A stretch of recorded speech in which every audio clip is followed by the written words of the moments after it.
avec vous. Ce n'est pas un dossier forcément compliqué, c'est un dossier de la vie courante.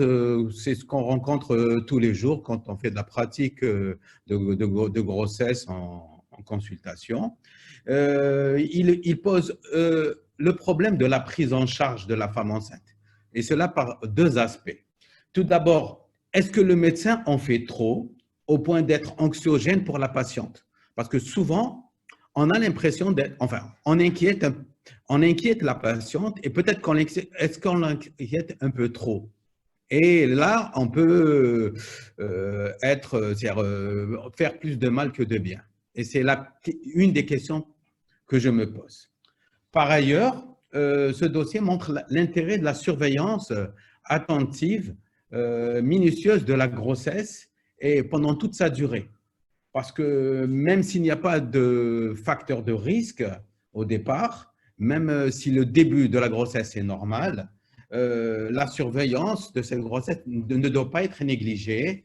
Et même par ces temps de Covid, où il y a une diminution des consultations, et surtout par ces temps de Covid, on ne doit pas négliger la surveillance de la grossesse, même celle qui paraît normale. Donc là, je vais commencer tout de suite. Ce n'est pas une patiente, c'est une patiente qui est suivie par un confrère. C'est une primigeste qui n'a aucun antécédent particulier. Elle a 29 ans, mariée depuis 1 an. Elle n'est pas obèse. Elle a tout paraît normal. Ça date des dernières règles, remonte au 2 août. Son terme prévu était pour le 11 mai, donc elle aurait dû accoucher il y a 3-4 jours. Et bon, ce qu'il y a, elle est immunisée contre la rubéole toxoplasmose, ça c'est juste pour savoir. Voilà, donc on a l'échographie de T1. L'échographie de T1, donc on voit le fœtus, on a une clarté nucale qui est fine, on a une biométrie, il y a toute la biométrie qui est là, on voit donc la longueur céphalocodale, le diamètre bipariétal, tout est conforme à l'âge de la grossesse, le placenta paraît correct, le liquide amniotique est normal. Donc, jusque-là, c'est un début de grossesse normal qui correspond à l'âge et donc il n'y a pas d'inquiétude à se faire et la patiente n'était pas inquiète. Une échographie, elle retourne chez son médecin traitant à 19 semaines et 5 jours d'aménorrhée. Son médecin lui fait une biométrie. On trouve que la croissance fœtale est quasiment au 20e centile, alors qu'elle était au 50e. Déjà, bon, son médecin a tiqué et bon, on est quasiment à 20 semaines, pas loin du morphogramme du deuxième trimestre. Il l'a fait revenir un peu plus tard, à 22 semaines et 4 jours. Il lui fait une biométrie. Et là, il trouve qu'elle est à moins du 20e centile. Elle est à quasiment 19e centile de croissance fœtale. Il commence à s'inquiéter. Il pense à faire les Dopplers. Donc, il lui fait Doppler des artères utérines, Doppler de l'artère ombilicale. Et là, il retrouve un notch bilatéral, même si le notch droit est un petit peu discret. Et donc on voit bien qu'on a l'impression que la croissance fœtale est de plus en plus, elle est de moins en moins normale, disons. Ce n'est plus la courbe habituelle.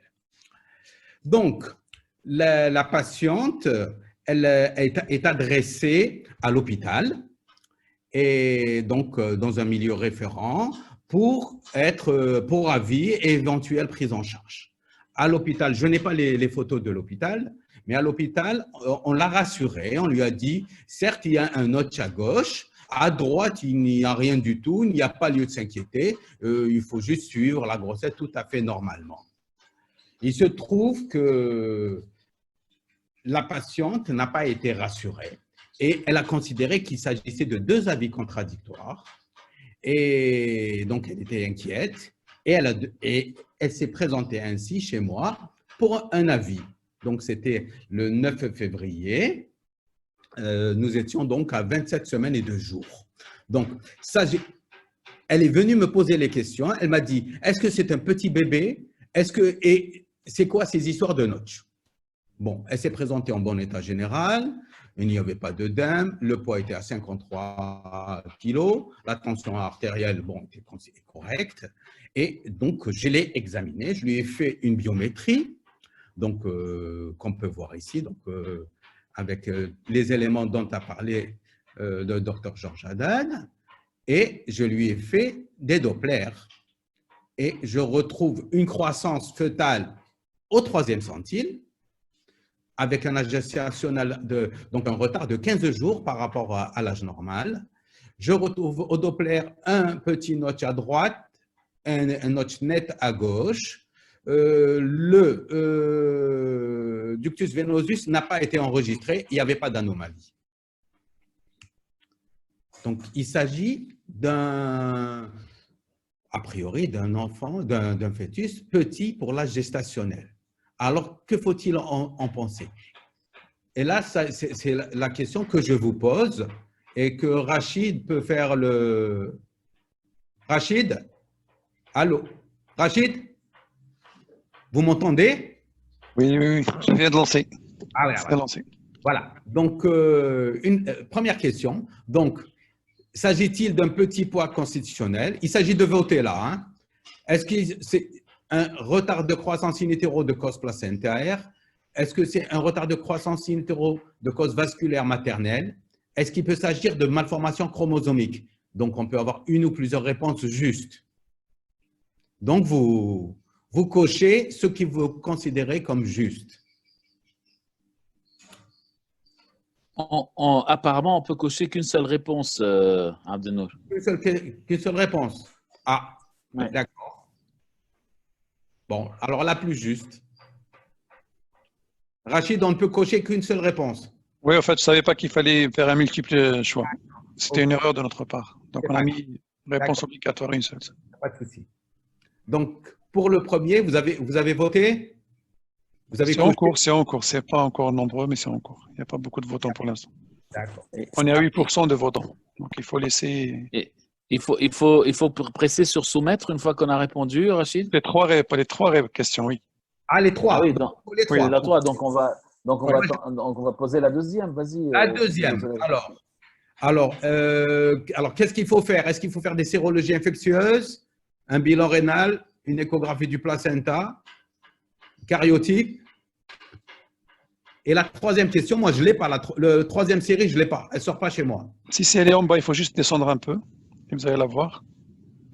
La conduite à tenir, hein, c'est amniosynthèse, surveillance des Dopplers des artères utérines, surveillance du ductus venosus ou surveillance du Doppler cérébral. Bon, dommage qu'on ne puisse pas répondre à plusieurs. Oui, mais ce n'est pas grave. Mettez un et puis on verra si ça correspond. Et on est à 20% de votants, c'est en train de monter. On est à 30 en ce moment. Voilà. Et donc, oui, voilà, donc si on met soumet. On répond aux trois questions et après on soumet. Oui. Voilà.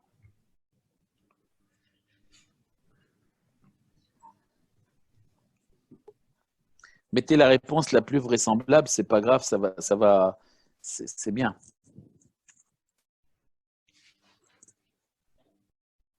Vous êtes à combien, Rachid, de statistiques? On est à 45%. C'est en train d'augmenter, hein, au fur et à mesure.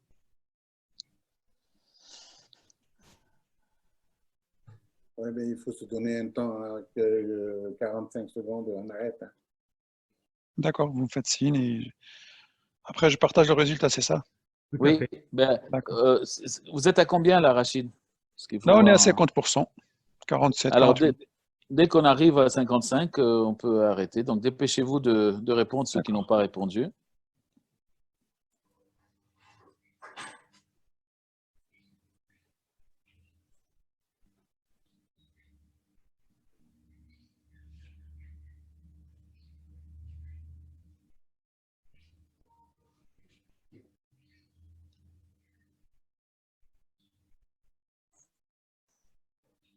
Si on est à plus de 55, c'est bon.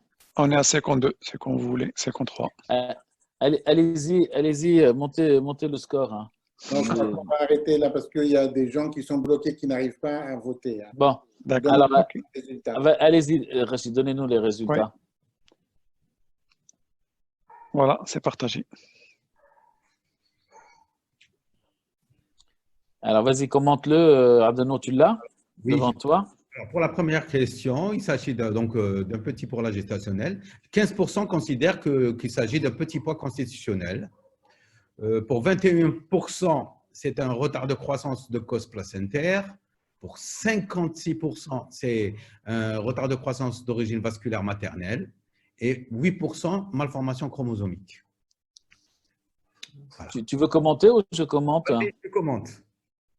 Alors, petit poids constitutionnel, certainement pas, parce que vous avez vu la dynamique de la croissance. Monsieur Youssef Godja n'a pas montré les courbes, mais vous les avez très bien compris. On part d'une courbe au 20e centile à 19 semaines, 20-25e, et puis on passe au 10e, et quand il la voit un peu plus tard, on passe au 3e. Donc, on a une dynamique de croissance qui est vraiment très, très déficiente et ça ne peut pas être constitutionnel. En plus, on n'a pas du tout de référence parce que c'est une primigeste, donc on ne peut pas dire que c'est constitutionnel. Une anomalie chromosomique, pourquoi pas, mais ça ne fait pas anomalie chromosomique dans le sens où le retard de croissance est apparu relativement tardivement, au milieu du second trimestre, qu'il n'y a pas d'anomalie morphologique et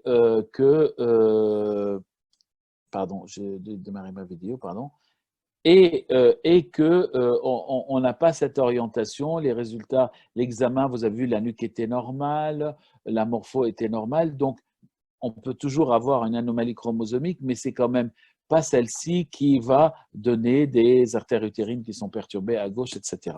Restent les deux causes. Et vraiment, le terme de retard de croissance est juste. Il fallait dire retard de croissance parce qu'on a un retard de croissance. Cause placentaire ou cause vasculaire maternelle, là, c'est kiff-kiff parce qu'on n'a pas vraiment vu le placenta comme il faut. Docteur Youssef Kodja n'a pas montré exprès, n'a pas montré toutes les images du placenta et on n'a pas le bilan maternel. Donc, effectivement, c'est une de ces deux causes-là, soit placentaire, soit maternelle, mais je pencherai plus pour le maternel puisque les artères utérines sont perturbées. Enfin, il y a au moins une artère utérine perturbée. Donc, à choisir, je ne peux pas complètement écarter le placentaire, mais effectivement, vous avez raison, la cause vasculaire maternelle est la plus vraisemblable dans cette situation-là. Tu voulais rajouter quelque chose, Abdeno? Ah, c'est bon. C'est bon. Voilà. Hein? Alors, on passe à la deuxième question. Comment établir le diagnostic étiologique? Donc, on fait des sérologies infectieuses. Alors, je pense que bien que peut-être c'est pas la première cause qu'on va évoquer, mais effectivement, il faut faire une sérologie infectieuse maternelle hein, parce que on peut avoir une cause infectieuse qui était responsable de ça, par exemple un CMV, bien que, encore une fois, ça ne nous paraît pas être la cause la plus vraisemblable, mais de principe, il faut le faire pour être sûr qu'il n'y a pas de CMV derrière. Il y a celui-là, le parvovirus, qui ne donne pas ce genre de retard de croissance. Et le toxo et la rubéole, la dame était immunisée au premier trimestre, M. Soukhodja vous l'a précisé.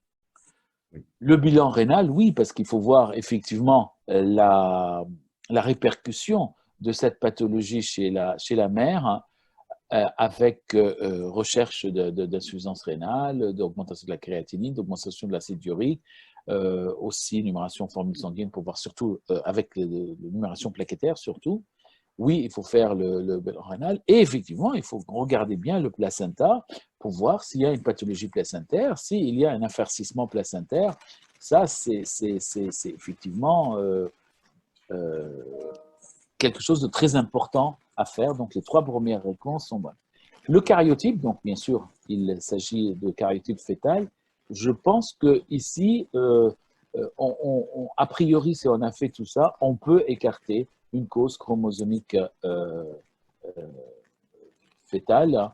Et je crois que si on met une aiguille dans le sang, c'est-à-dire au niveau du cordon, on risque gros pour le bébé parce qu'on risque de faire une souffrance fœtale aiguë sur sa souffrance fœtale chronique. Hein. Et puis, si on fait seulement une amniosynthèse, eh bien, on risque d'avoir le résultat plus tardivement que l'extraction de l'enfant parce qu'il faut l'extraire. Donc, c'est pas faux de dire on pourrait faire le karyotype, mais c'est pas ce qui me vient en premier à l'esprit. Hein. En premier à l'esprit, c'est examen maternel, bien sûr, comme vous l'avez fait, recherche d'hypertension, recherche d'œdème au niveau de la mère, recherche d'une barre, recherche de céphalée, etc. Bilan rénal, recherche d'une cause infectieuse, et après à l'échographie en même temps que le Doppler, on va surveiller le placenta pour être sûr qu'il n'y a pas de chorioangiome, qu'il n'y a pas de pathologie. Donc, vraiment, les 3 premières, oui, le karyotype, ça se discute. Donc, oui, vas-y. Pour la conduite à tenir. Donc, conduite à tenir, ça va de soi. C'est dommage Pardon? C'est dommage qu'on ne puisse pas cocher sur plusieurs cases. Oui, oui, mais voilà. Mais alors, par contre, pour après, donc amniosynthèse, vous l'avez compris, ce n'est pas ce qui me vient à l'esprit tout à l'heure. Surveillance des Doppler des artères utérines, pour les 33% qui ont mis oui, qu'est-ce que vous recherchez dans les Doppler utérines? Quelle perturbation des artères utérines va changer votre conduite à tenir? Si vous avez comment dirais-je, un notch qui apparaît à droite, et alors, qu'est-ce que ça change? Vous avez toujours votre définition, le bébé est en retard de croissance. Ça va ni vous avancer pour l'extraction, ni vous retarder. Ça va vous aider de dire, ah bah oui, l'étiologie, c'est certainement une cause maternelle, mais ça ne va rien vous aider. Donc, la conduite à tenir, ok, vous pouvez faire les artères utérines, mais en pratique, ça ne vous sert à rien.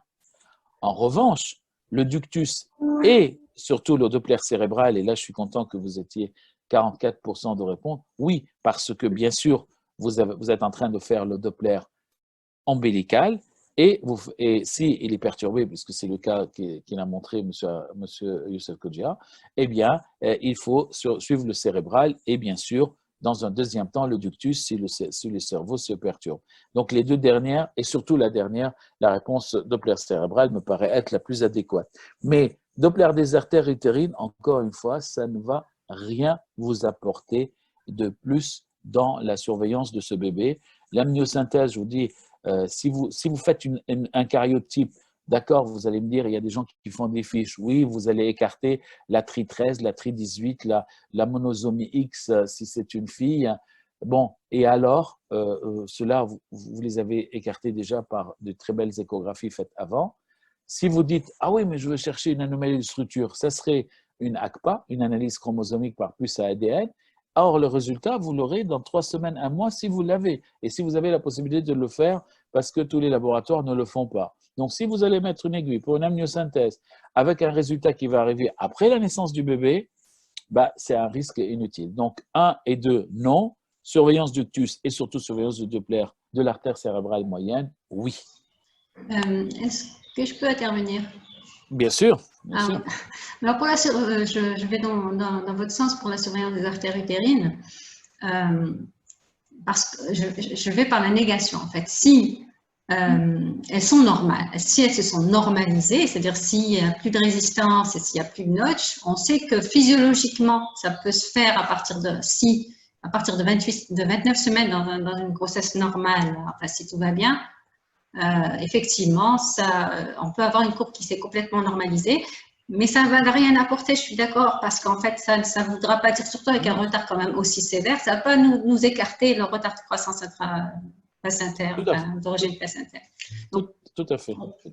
Peut-être que si on voit que c'est vraiment leur spectre se détériore avec une résistance plus élevée, tout ça, c'est effectivement peut-être que la dame ira en aggravant sa pathologie vasculaire placentaire et ça sera un argument peut-être pour arrêter la grossesse encore plus vite. Mais en fait, non, on ne rentre pas cet argument. C'est pas un argument qui rentre dans le décisionnel. Voilà.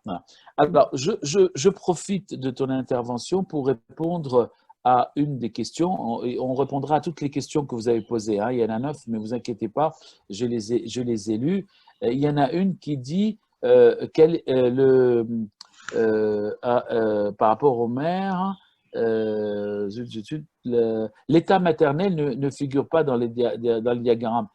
Justement, effectivement, vous avez tout à fait raison. Il est certain que si vous n'avez pas de perturbation du Doppler cérébral ni du ductus, mais que vous avez une maman qui a une tension à 23,15, c'est sûr que la question ne se pose plus. Là, c'est du sauvetage maternel. Vous n'allez pas la dame, elle fait 25 de tension. Vous n'allez pas dire, oh, je vais lui faire de la corticothérapie, maturer et sortir dans 3 jours. Elle est en train de faire une crise de prééclampsie. C'est pour ça que je vous ai précisé la douleur au niveau gastrique, la barre gastrique, etc. Bien entendu, ce que Madame Cherfis Nadia vous a montré, c'était pour vous dire quand vous n'avez pas la cause maternelle. Mais là, je crois qu'on est tous d'accord. Une dame qui arrive en faisant une prééclampsie, on va pas aller discuter du ductus venosus si l'onde A est nulle ou négative. Il faut sauver la mère avant tout, quoi. Donc, effectivement, l'état maternel ne figure pas, c'est Siam qui a posé la question, ne figure pas dans les diagrammes parce que pour nous, c'est évident. C'est la première chose à faire. Si une dame arrive à des plaquettes à 10 000, on ne va pas discuter d'attendre qu'il soit à 5 000, quoi. Hein. Clairement, l'état maternel est prépondérant, quoi. Prépondérant, c'est exactement le mot que je cherchais. Voilà. Alors, après, j'avais une question sur l'artère utérine gauche. Ce n'est pas l'artère utérine gauche. La vitesse est 80 cm. On accepte, tant qu'elle est supérieure à 60 pour Soraya, on accepte quand elle est supérieure à 60. Et bon, moi, je fais toujours confiance à celui qui fait l'échographie. Si celui qui fait l'échographie, il me dit c'est l'artère utérine, j'ai tendance à le croire et c'est lui qui est maître. Donc, je pense quand même que c'est l'artère utérine qui a été mesurée. Une question pour toi, Nadia. Quelle est la place du Lovenox dans le retard de croissance intra-utérin? Justement, c'était un peu l'approche par rapport aux marqueurs sériques du premier trimestre, lorsqu'on les trouve anormalement bas alors qu'il n'y a rien d'autre, on se pose la question, est-ce que si on va dans la prédiction effectivement d'un retard de croissance intra-utérin d'origine vasculaire, est-ce qu'il faudrait mettre déjà de l'aspirine? Oui. Mais pour les héparines de poids moléculaire, non, parce qu'en fait, c'est mon avis. Il faudrait vraiment avoir peut-être des antécédents et tout ça, mais pas juste sur un cas qu'on voit aujourd'hui. Avec des antécédents d'avortement à répétition, avec des antécédents de retard de croissance ou des antécédents de pathologie vasculaire placentaire, et que même si le syndrome des antiphospholipides n'a pas été démontré, on peut proposer, lorsqu'il y a eu échec par ailleurs, on peut proposer des héparines de poids moléculaire dès le premier trimestre. Mais bon. Mais certainement pas après le diagnostic d'un retard de croissance au 3e. Non, absolument pas. Là, ça ne donne rien. Une fois installé, ça ne sert à rien. Une fois installé, ça ne sert à rien. Sauf, voilà. Oui, Farid. C'est pour ça que j'étais revenue sur les marqueurs du premier trimestre. En fait, donc pour moi, je considérais que j'étais au premier trimestre. Est-ce qu'Abdel est là? Oui, il est là. On l'a perdu, je crois. Donc, je pose la question du professeur Cher, que nous remercions d'être là. Donc, il te dit, pour toi, Georges, le dépistage écho du RCU est mis à défaut dans 50% des cas. Donc, il y a des 50% de faux négatifs. Est-ce dû à des critères de définition ou à une mauvaise mesure biométrique? Qu'en penses-tu? Alors, il y a deux, effectivement, il y a plusieurs réponses. Pourquoi il n'est pas à l'écran là? Oui, tu es là? Ah, tu es là? Bah oui. Ouais. Alors, il y a effectivement plusieurs causes et c'est pour ça qu'il faut. On a répondu avec Nadia à cette question au fur et à mesure de notre production. La première est certainement la mauvaise échographie du premier trimestre. Malheureusement, en France, mais aussi dans le monde entier, il y a encore soit absence d'échographie du premier trimestre, soit échographie du premier trimestre non contributive. Donc, il y a quand même cette échographie du premier trimestre qui me paraît être extrêmement importante. Il y a encore des gens, des gynéco-obstétriciens dans le monde qui font une échographie à 8 semaines. Ils sont sûrs d'eux en déterminant le début de la grossesse. Or, au lieu de prendre le bébé en longitudinal, ils le prennent en latéral et on va se tromper sur le début de la grossesse et bien sûr, on va être responsable d'un faux négatif. Ça, c'est la première cause. La deuxième cause, c'est effectivement les courbes biométriques et les mauvaises mesures. L'abdomen est très souvent mal mesuré et vu que c'est lui qui joue sur le poids fœtal de façon la plus importante, eh bien, on se trompe et on ne regarde pas ce critère et on se trompe sur le critère. Le troisième critère, c'est le fait que nous faisons de plus en plus dans le monde entier des bébés supposés être macrosomes parce qu'il y a de plus en plus de diabète gestationnel, parce qu'il y a de plus en plus de mamans obèses. Et donc, résultat, le bébé est plus gros, il casse sa courbe de croissance. Donc, il faudrait qu'on le classe dans le retard de croissance intra-utérin, mais on dit « Ah ben non, il est au 25e centile, donc il n'est pas en retard de croissance. » Et malheureusement, les dernières semaines de sa vie in utero, il va dégringoler sa courbe de croissance et peut-être qu'il va sortir qu'à 2 kg ou 2,3 kg, mais il serait vraiment un vrai retard. Le nombre de dames qui ont été vues à 32 semaines, on m'a dit que le bébé était au 25e et qu'elles accouchent à 37 ou 38 ou 39 avec un bébé à 2 kg alors qu'il était à 1,6 kg à 32 semaines, je peux vous en... alors que le 2 kg est en retard de croissance. Donc, c'est ce qui explique malheureusement ce grand nombre de retards de croissance. C'est multifactoriel, mais c'est là où il faut qu'on travaille pour éviter cette pathologie qui est un fléau international, comme je vous ai montré sur la carte. Et en cas d'antécédent vasculaire, quand commencer l'aspégique et à quelle dose? Alors, donc, en cas d'antécédent vasculaire bien confirmé, il faut commencer l'aspirine au premier trimestre avant 14 semaines d'aménorrhée. Nous avons pris l'habitude de commencer l'aspirine à l'échographie de 12 semaines de façon générale, mais de façon particulière chez une dame qui a de façon certaine une cause vasculaire, on peut commencer un peu plus tôt. La dose est de 150 ou 160 milligrammes le soir. Donc, pour les pays qui ont l'aspirine 75, il en faut 2. Pour les pays comme chez nous, on a le cardiagique 160, il faut un seul sachet. Et il faut le prendre le soir, avant le coucher. Et donc, soit avant 12, soit au maximum après l'échographie de 12, quand on est sûr que notre examen morphologique est bien et quand on est sûr du début de la grossesse. Mais après 15, 16, 17, ça ne sert plus à rien puisque on a loupé une grande partie de l'invasion trophoblastique. Et on l'arrête aux alentours de 35 semaines. Est-ce que, oui.